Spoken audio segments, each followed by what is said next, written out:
Welcome back to KC Talks EV. So today we are heading to the monthly Yorkshire EV Club meet, and this month's event meetup point is Tea by the Lock in York. So let's get started.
So I'm here at the Yorkshire EV Club meet, and I'm here with Paul. So he's a very recent owner of a VW ID3. I think it's the first edition. So would you like to introduce yourself? Yeah, I'm Paul. I'm a first-time EV driver.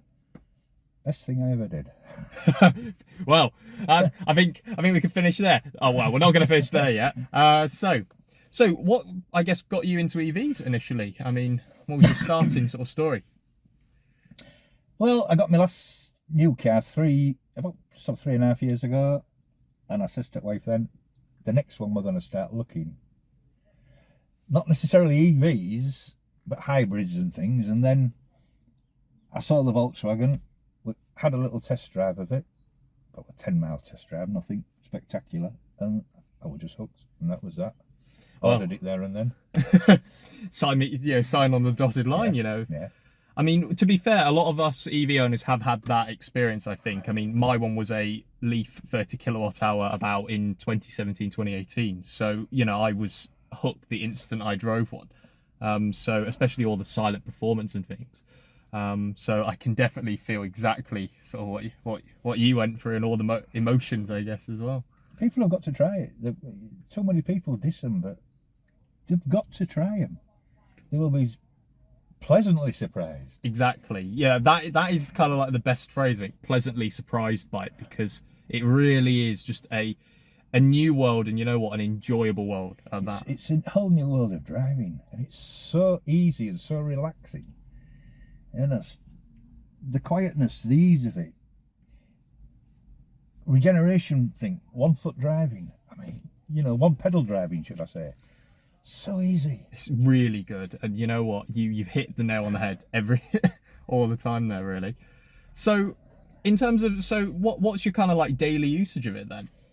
A lot more than it used to be. Just general. Take wife to work, pick her up, go shopping, sling my dogs in it, and take them off somewhere for a good walk, and more than I used to do.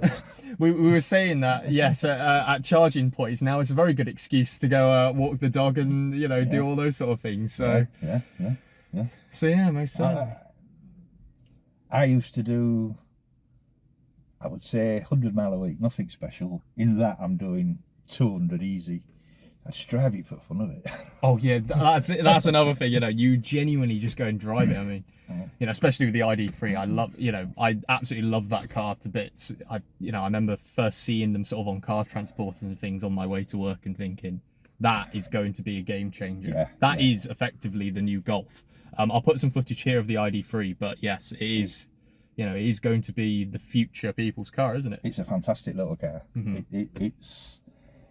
My wife calls it the TARDIS. It's small on the outside, big on the inside, and so comfortable. Excellent. So, I'm going to ask you one myth that every single person always has. Have you run out of it? Have you run out of electricity? Never. Never run out? Never. Now, never even been close. Excellent. Well, there we go. And do you have a charger at home? Yes. Have a charger? Yes. Who installed that? Like, as in, was it local or was it? BP Pulse it is. Did it come with the car? It did actually, yeah. Yeah, happy days. So they gave you the complete package. Yeah.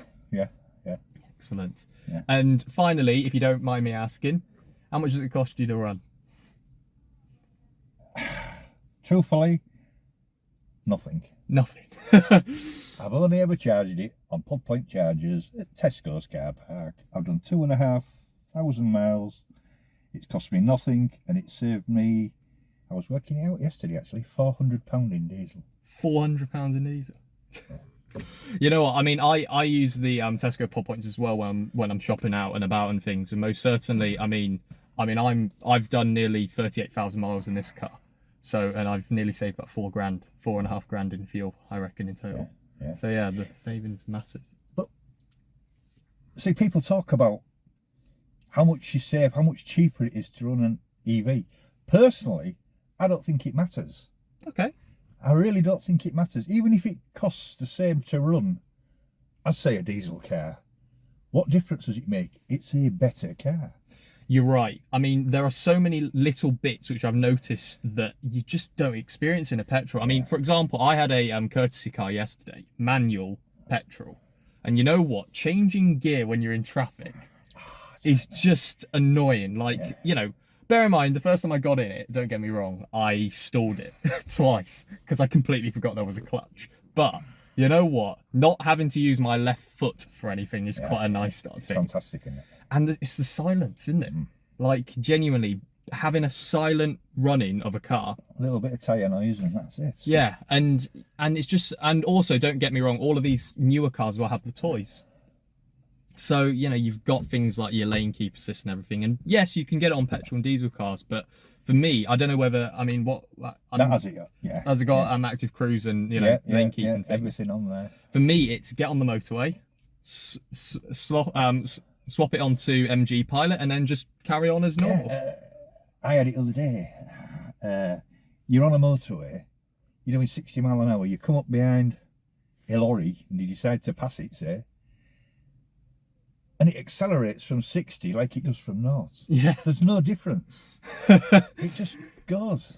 So, you know, it's honestly, I think if you had to have a, you know, an owner's review of a car, I think by far, you know, Paul, I think's really hit the nail on the head there on every single occasion. They're better to drive, and you know what? Okay, he has also saved quite a bit of money, don't get me wrong, on fuel, but even if that wasn't the case, he would still have one. I would still have it. Time and time again. Yeah. So, you know what? Thank you so much, Paul, for, you know, overviewing, you know, the electric experience. Yes, no problem whatsoever. Awesome. Get an electric car. and that is our cue. Thank you so much, Paul. You're welcome. Thank you. So I think that's pretty much it in terms of the Yorkshire EV Club meet this month. So I just want to thank Paul for obviously telling us about his absolutely lovely VW ID3. So I think that's pretty much it. So please like the video if you found it informative, dislike it if you didn't. Please share this video to anyone who is considering purchasing a EV, or alternatively, make sure that you do like the Yorkshire EV Club Facebook page. I'll put a link in the description. So I think that's pretty much it. So thank you for watching and talk to you later.